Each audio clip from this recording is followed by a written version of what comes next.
ama, y esta actitud nos lo demuestra, Él ama a cada una de las ovejas. No es que Él ame al rebaño en general, que también, sino que este pastor ama a cada oveja individualmente. Y por eso es que sale a buscar una sola, aunque esa no sea demasiado importante. Y Jesús quiere que nos demos cuenta de la actitud que tiene este buen pastor y que, como sabemos, este buen pastor es Él. ¿Y por qué sabemos que Jesús quiere que nos demos cuenta de esta voluntad del buen pastor? Pues porque Él lo enfatiza con las preguntas que hace. Les dice, ¿qué os parece? Es decir, pensad vosotros, ¿no deja las 99 por los montes y va a buscar la que se había descarriado? Y no es una pregunta que Él haga en tono de, bueno, vamos a ver, valorar si el pastor haría esto o haría lo otro. No es una pregunta de este tipo. Es una pregunta del tipo, ¿verdad que el pastor saldrá y hará esto? Es lógico. La otra opción es ilógica. ¿Verdad que el pastor saldrá e irá a buscar esta única oveja que se ha perdido? Jesús quiere que nos centremos, que nos demos cuenta de la voluntad de este pastor por una sola oveja. En este caso, se trata de una oveja extraviada. Y digo en este caso ¿por qué? Porque la misma parábola está en Lucas, luego lo veremos brevemente, y allí usa otra palabra. En este caso se trata de una oveja extraviada, es decir, la oveja no ha tenido la voluntad de perderse, no se ha querido desviar del rebaño. Simplemente es una oveja que se ha despistado, que no ha estado atenta y de repente, cuando se da cuenta de la circunstancia, ya no está con el rebaño. El pastor deja entonces a las 99 y debemos de suponer, evidentemente, que no las dejará corriendo peligro, porque esta no sería la actitud lógica de un buen pastor. No buscará una para perder las 99, sino que seguramente dejaría las 99 en un lugar donde no corren peligro y se va para salvar a una de ellas. Y la idea que nos da, no concretamente este texto, pero sí el paralelo en Mateo, no es de que el pastor salga a buscarla a ver si por casualidad en este monte cercano de aquí la encuentra, sino que la idea es que el pastor sale a buscarla, decidido a encontrarla y decidido a no parar hasta encontrarla. Sale hasta que la encuentra. Esto es lo que nos dice el texto en Lucas, aunque en Mateo no se vea tan claro. El pastor sabía que el entorno donde estaba era peligroso. Y era peligroso para la oveja, porque había fieras que podían amenazar la vida de la oveja. Pero no solo era peligroso para la oveja, sino que también era peligroso para el mismo pastor, porque las fieras no solo atacan a las ovejas, también pueden atacar al pastor. Pero a pesar de ello, el pastor sale decidido a no parar hasta encontrar esta oveja que se había descarriado. El pastor, desde luego, sabe, mejor que los que no somos pastores de ovejas, cómo son las ovejas. Las ovejas son animales que no tienen orientación. En ese sentido se parecen a mí y las puedo entender. Ellas, cuando se despistan, no saben encontrar el camino de vuelta a casa. Así como si dejamos, por ejemplo, un perro lejos, el perro sabrá volver, sabrá el camino de volver. Una oveja no. Una oveja se desorienta y ya no sabe volver a donde tiene que ir a donde están las otras. Y el pastor, que evidentemente conoce las ovejas, sabe esto.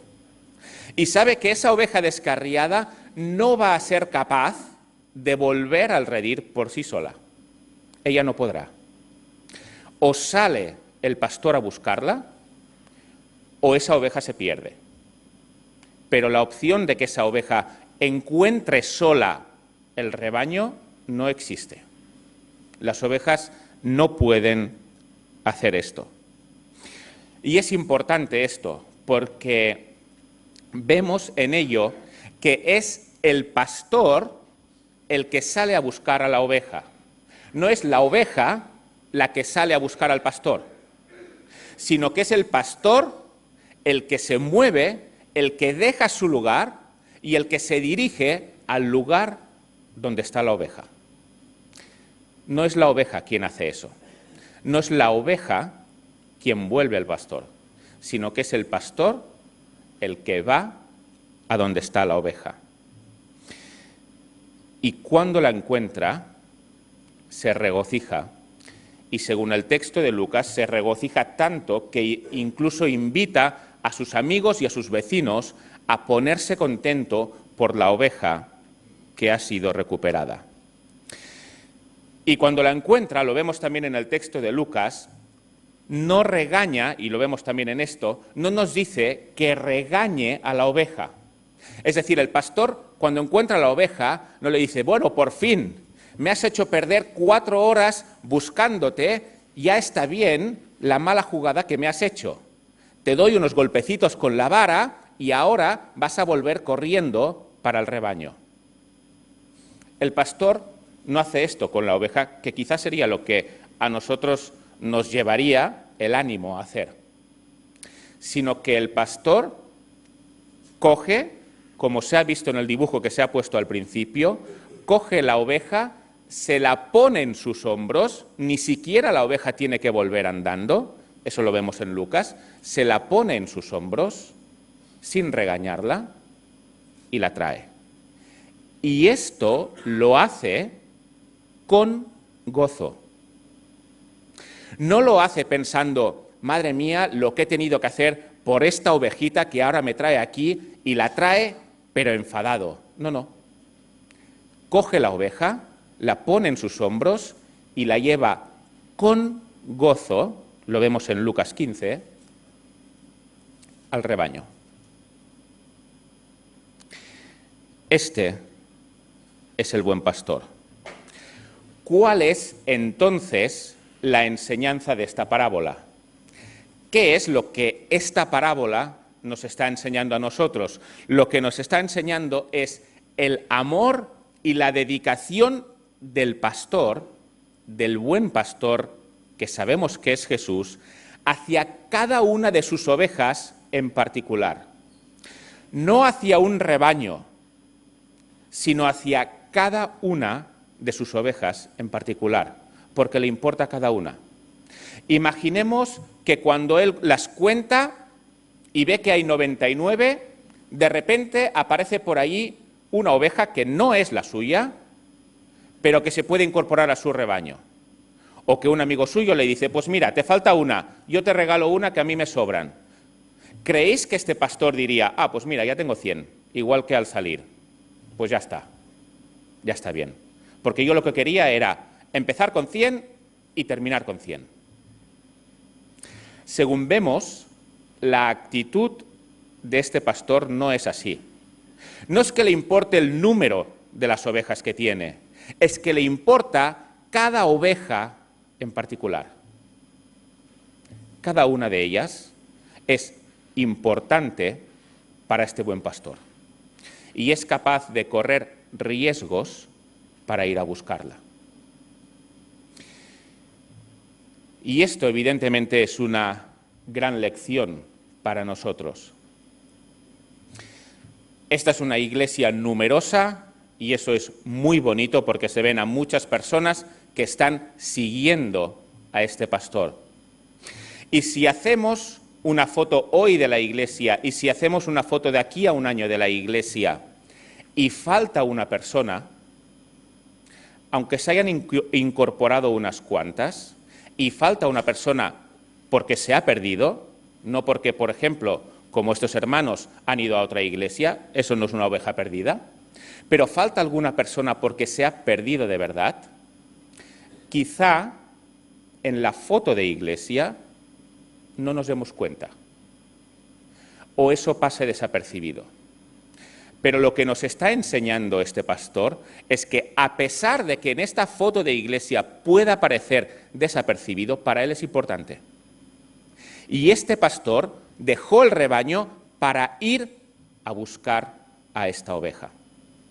Y sabemos que este pastor incluso dio su vida por esta oveja. Imaginemos si es importante. Y si nuestro ejemplo como personas y a quien seguimos es a ese pastor, eso es lo que debemos de hacer nosotros. Dejar el rebaño, dejar la comodidad e ir a buscar a esta oveja. En nombre de este pastor que ha ido delante nuestro y que nos ha dado este ejemplo. Y ahora vuelvo a la pregunta inicial. ¿En quién has pensado cuando he dicho que pienses en una oveja perdida?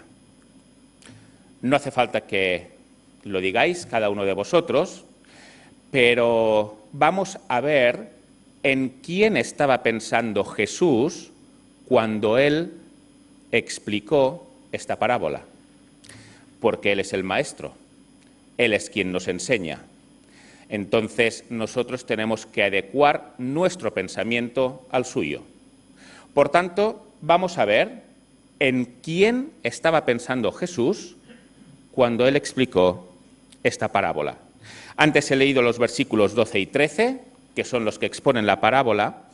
Vamos a leer ahora desde el 10 hasta el 14. Ahí el texto dice: mirad que no menospreciéis a uno de estos pequeños, porque os digo que sus ángeles en los cielos ven siempre el rostro de mi Padre que está en los cielos, porque el Hijo del Hombre ha venido para salvar lo que se había perdido. Así no es la voluntad de vuestro Padre que está en los cielos que se pierda uno de estos pequeños. ¿Quién es uno de estos pequeños? Uno de estos pequeños es un niño. Porque Jesús está explicando esta parábola teniendo un niño físicamente, delante de él. Por lo tanto, cuando Jesús está explicando esta parábola, a la oveja perdida que tiene en mente es a un niño. Y ahora os pregunto, ¿quién de vosotros, al pensar en una oveja perdida, ha pensado en un niño? Deduzco que pocos, porque a mí me hubiera pasado también. De hecho, la parábola de la oveja perdida la conocemos todos, de toda la vida, pero me he dado cuenta de ello cuando he estudiado este pasaje para exponerlo precisamente. Y digo, caramba, qué interesante. Que todos pensamos en una persona que ha asistido a la iglesia y que ha acabado descarriándose. Pero Jesús aquí está pensando en un niño. Un niño es la oveja perdida. Y esto es lo que vemos si seguimos el contexto en el que nos lo está explicando. El contexto es que empieza el capítulo, Mateo 18, y Jesús está enseñando acerca de la humildad porque los discípulos se han discutido acerca de quién será el mayor en el reino de los cielos. Y entonces Jesús les tiene que dar una lección de humildad y para enseñar esta humildad coge a un niño y lo pone en medio de ellos. Y al niño lo pone como ejemplo de humildad, no de bondad, pero sí de humildad. Y después advierte del terrible castigo que tendrán aquellas personas que hagan tropezar a un niño como ese. Y después nos llama a no menospreciar a ninguno de estos niños, es lo que hemos visto en el versículo 10, porque sus ángeles están siempre en contacto con el Padre, y quien menosprecie a estos niños está menospreciando la labor de estos ángeles y además está menospreciando el interés que este pastor tiene por los niños. Y Jesús dice, cuidado que no los menospreciéis, porque son importantes. Por lo tanto, la oveja perdida para Jesús, en este caso, es un niño. Y evidentemente podemos pensar en más tipos de ovejas perdidas. Incluso un niño nos puede sugerir más tipos de ovejas perdidas. Podría simbolizar a cualquier creyente, porque cualquier creyente se tiene que convertir en un niño para heredar el reino de los cielos. Así que puede ser también cualquier creyente. También puede ser un creyente, alguien que ha creído hace poco y por lo tanto en la fe sería un niño, o incluso podríamos pensar en un cristiano, también en un creyente de condición humilde. Evidentemente todo esto son opciones y se pueden englobar dentro de esta enseñanza. Pero lo cierto es que aunque podamos deducir todo esto, a quien tiene Jesús delante y sobre quien está mostrando esta parábola es sobre un niño físicamente. Y si Jesús tiene físicamente a un niño enseñando esta parábola, es justo que nosotros reflexionemos sobre los niños en cuanto a ovejas perdidas. Porque esto es lo que Jesús estaba haciendo aquí. Y si Jesús no quiere que un niño se pierda, que un niño sea esta oveja perdida, es porque existe la posibilidad de que un niño se pierda. Y eso no es lo que Él quiere. Y esto nos sugiere 3 preguntas que vamos a mirar de responder rápidamente. La primera es, ¿de verdad los niños son pecadores y por tanto se pueden perder? ¿De verdad están en esta condición de ovejas perdidas? La segunda, ¿un niño puede creer como para salvarse? Y la tercera, si esto es así, ¿a qué edad? Primera pregunta, ¿de verdad los niños son pecadores y por tanto pueden perderse? Jesús lo está afirmando aquí. No quiere que uno se pierda. Y si no quiere que uno se pierda, es porque un niño se puede perder. Y vemos también lo que David nos dice en el Salmo 51, versículo 5, muy conocido: yo nací en iniquidad y en pecado me concibió mi madre. En Romanos 5 y 1 Corintios 15, Pablo nos enseña que el pecado de Adán nos afecta a todos. Por lo tanto, según este mismo Salmo, David, antes de que David hubiese hecho algo, él ya era inicuo. ¿Por qué? Porque había sido formado en iniquidad. Antes de hacer nada, él ya había sido formado en esta condición. Por lo tanto, un niño nace en esta condición de inicuo, de pecador.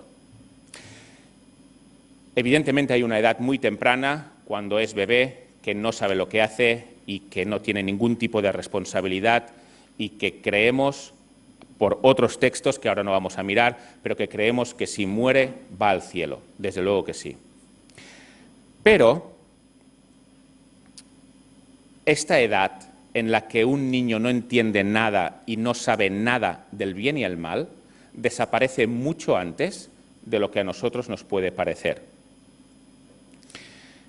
tenemos una sobrina en Alemania, un Sol, es maja, en una familia que la tratan muy bien y además le enseñan muy bien, y la familia también son muy amorosos.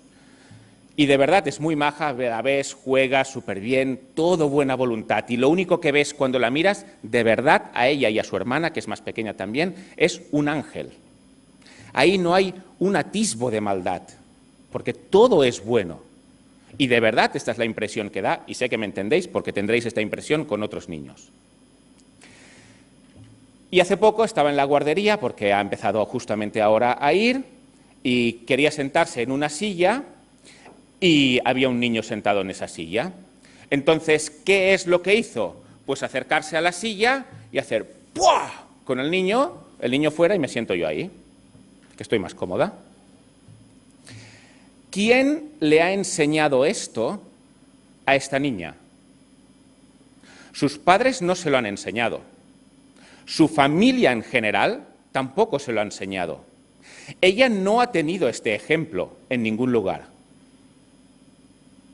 Entonces, ¿cómo es que va y siendo un angelito le da un codazo a un niño y lo tira de la silla para sentarse ella? Es por lo que David nos enseña. Hemos nacido en iniquidad. No hace falta que nos enseñen a hacer las cosas mal. Lo llevamos dentro. Desde niños somos ovejas perdidas. Y ovejas a las cuales el pastor ama. Segunda pregunta, ¿un niño puede creer en Jesús? ¿Un niño? Veamos qué es lo que nos dice el mismo maestro del que estamos estudiando. ¿Qué es lo que nos dice Jesús en el mismo texto que estamos estudiando? Mateo 18, versículo 6. Y cualquiera que haga tropezar a alguno de estos pequeños que creen en mí. Por lo tanto, según Jesús, un niño puede creer en él. Ese es el niño que forma parte de su rebaño. El niño que no cree en Jesús o es traído al rebaño o se va a perder. Por lo tanto, según Jesús mismo, los niños pueden creer en él. Y aquí podemos pensar, bueno, a ver, pero para creer en Jesús como para beneficiarse de la salvación, uno tiene que entender el plan de salvación, tiene que entender el Evangelio, y una vez lo entienda, entonces puede beneficiarse de ese Evangelio.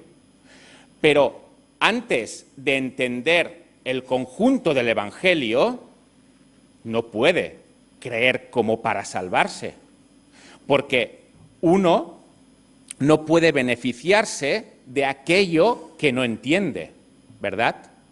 Nos parece esto. Pero mirar, yo hoy he salido de casa, he encendido el motor del coche y yo no sé por qué se ha encendido. Yo sé que pongo la llave, que la giro y se enciende. Y sé que pongo la primera, la segunda, la tercera y al final acabo viniendo aquí. ¿Cómo funciona el coche? ¿Qué rodamientos hay dentro? ¿Cómo funciona el motor? ¿Cómo se pone el intermitente? ¿Cómo funciona todo esto? De verdad no entiendo prácticamente nada, a no ser que sea cambiar la rueda. Pero yo me beneficio del coche. Y me he beneficiado. Y dentro del coche han ocurrido muchas cosas que yo no he entendido. Pero me he beneficiado. Porque un día me saqué el carnet de conducir y pude traerlo hoy aquí. De la misma forma, uno puede beneficiarse de algo aunque no entienda al 100% cómo funciona ese algo. Y eso lo experimentamos a diario. Si hoy vamos a comer, después La comida que nos comamos pasará a nuestro estómago, los nutrientes pasarán a la sangre y habrá unas cosas por dentro que nos van a beneficiar. ¿Quién entiende lo que nos está pasando por dentro? Bueno, algunos lo entienden más, otros lo entienden menos, pero en realidad nos estamos beneficiando de la comida y no sabemos cómo funciona. Pero después nos encontramos bien, después de comer. Nos beneficiamos de muchas cosas y no logramos entenderlas del todo. Pero no solo eso, sino que si tuviéramos que entender el Evangelio para creer en el Evangelio, ¿quién de aquí sería cristiano? Pablo nos dice que el amor de Dios excede a todo conocimiento. Por tanto, solo el amor de Dios ya no lo entendemos. Pero somos cristianos, estamos aquí. Por lo tanto, no es necesario entender todo al 100% para beneficiarse. Un niño tiene que entender que Dios es bueno, que Él es malo y que Jesús ha pagado por esta maldad. Entendiendo esto, puede creer en Jesús para salvarse. Y evidentemente con el tiempo irá perfeccionando este conocimiento.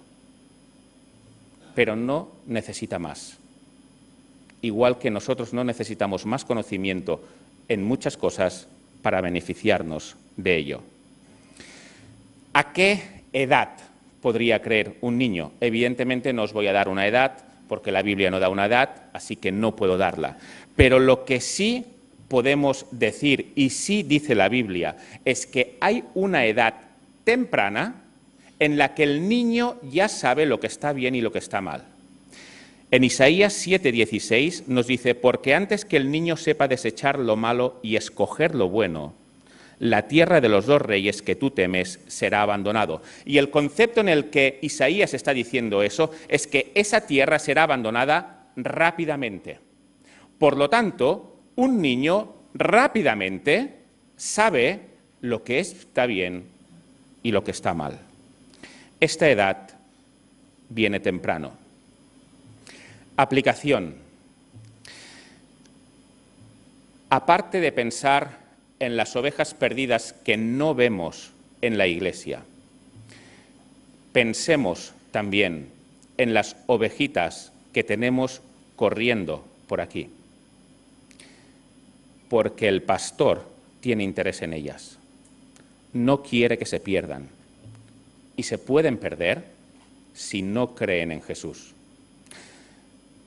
Entonces, estos niños que tenemos aquí, que están en la escuela dominical, que los tenemos en casa o que quizás son de algún familiar, son ovejas que si no han creído, están descarriadas y tienen que creer en Jesús.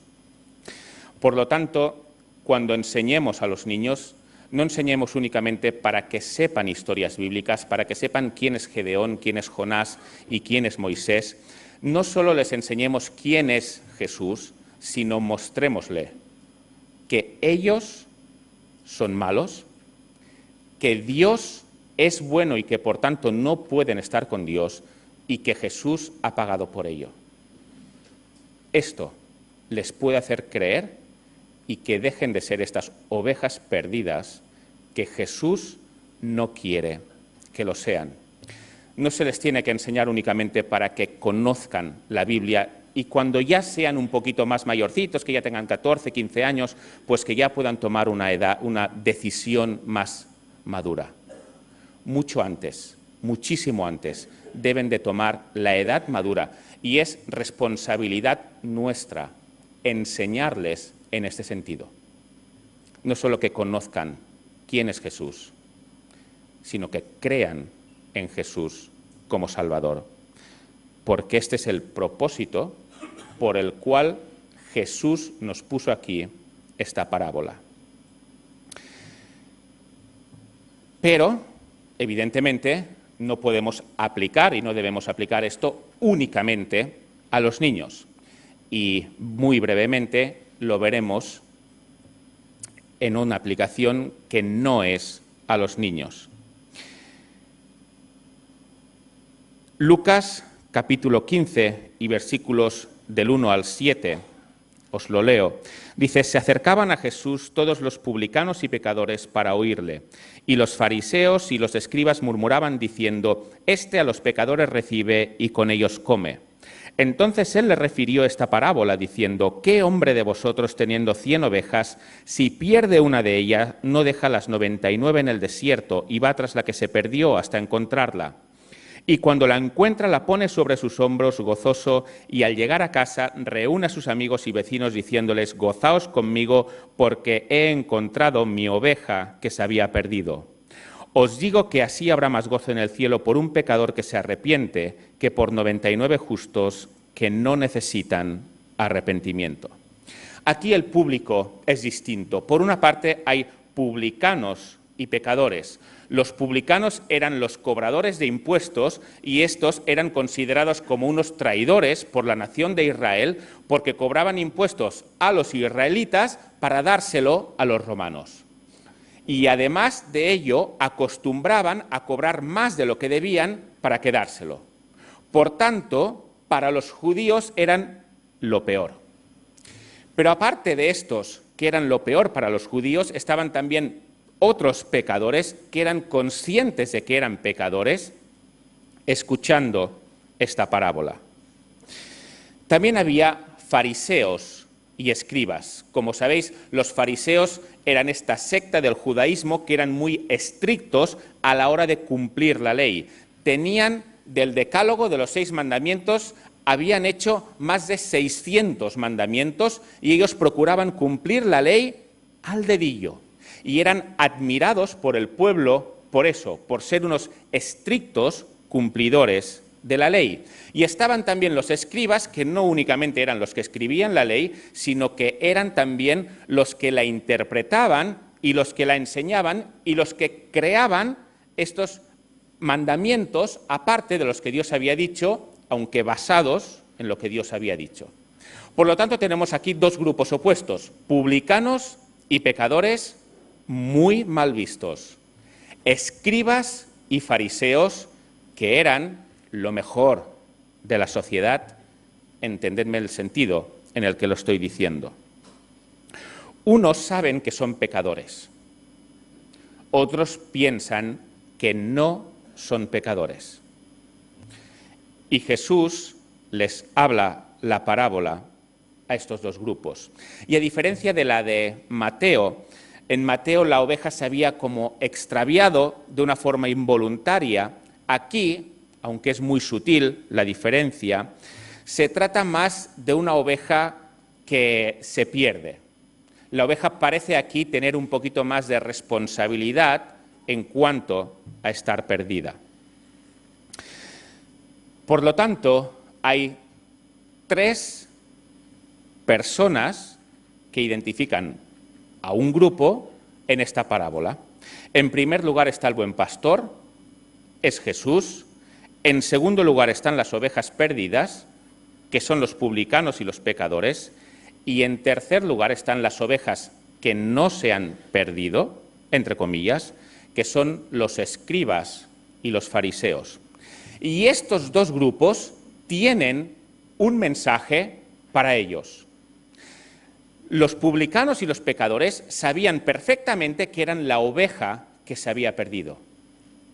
Y en esta parábola tienen el consuelo de saber que el pastor, por excelencia, se ha dirigido a ellos, que los coge en los hombros y que los lleva para el rebaño. Esto es lo que estos pecadores que reconocen que lo son, están aprendiendo de esta parábola. ¿Y qué es lo que están aprendiendo los que son escribas y fariseos? Ellos creen que son el rebaño que nunca se ha desviado. Y Jesús también tiene unas palabras para ellos, y a ellos les dice, mirad, que sepáis que Dios está mucho más contento por esta oveja que se había perdido y ha vuelto, que por las 99 que se han quedado en el redil. Por lo tanto, Si vosotros queréis agradar a Dios, que es lo que queréis hacer cumpliendo tantos mandamientos y siendo tan estrictos con la ley, si queréis agradar a Dios, lo que tenéis que hacer no es quedaros tal y como estáis, sino es reconocer que estáis perdidos, porque entonces es cuando el pastor se alegra y hace fiesta. El pastor no hace fiesta por las 99 que no se han perdido. El pastor hace fiesta por la oveja que se había perdido y que ha sido recuperada.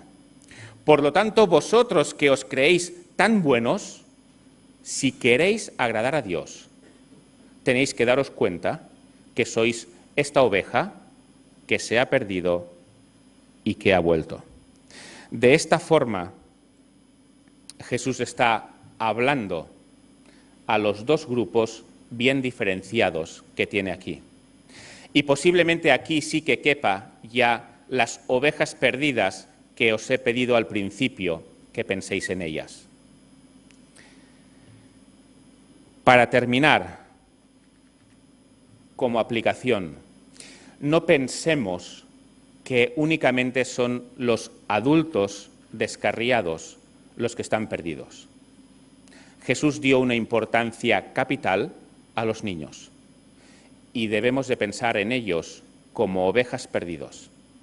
Los tenemos en casa, los tenemos en la iglesia y los podemos tener en otras reuniones. Y Moisés nos recuerda en Deuteronomio 31 que debemos de predicar el Evangelio no únicamente a nuestros hijos, sino a los hijos de los extranjeros que viven con nosotros, a los hijos de las personas que no creen. Debemos de predicarles el Evangelio, a los niños, a todos. Ellas son ovejitas perdidas que tienen que volver. Y en segundo lugar, cada oveja perdida, ya no únicamente los niños, sino que cada oveja perdida es importante para el buen pastor.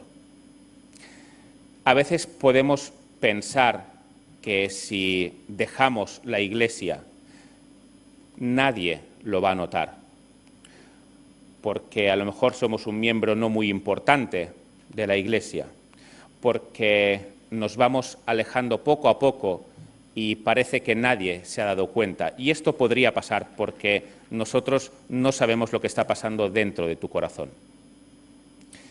Y que si se abandona la fe, pues tampoco es tan grave porque la iglesia no se resiente tanto. Pero fíjate que este texto nos llama a pensar justamente lo contrario. Esta oveja que se ha perdido es vital para el buen pastor. Si te pierdes, el buen pastor lo va a notar. Y él sale a buscarte. Y ha salido a buscarte. Y su deseo es encontrarte, ponerte encima de sus hombros y traerte de nuevo al redil. Si eres esta oveja que se ha perdido, deja que este buen pastor haga esto contigo. Y si no eres esta oveja que se ha perdido, actúa siguiendo el ejemplo de este buen pastor. Y aunque tengamos una iglesia llena, si falta uno, este uno, hay que ir a por él, hay que ponerlo encima de los hombros y traerlo de nuevo, porque es importante para el pastor, que es nuestro ejemplo. Pues que él nos guíe a vivir estas verdades y estos ejemplos que salen de una parábola tan sencilla, ¿verdad? Pero tan real y muy práctica cada día para nosotros. Amén.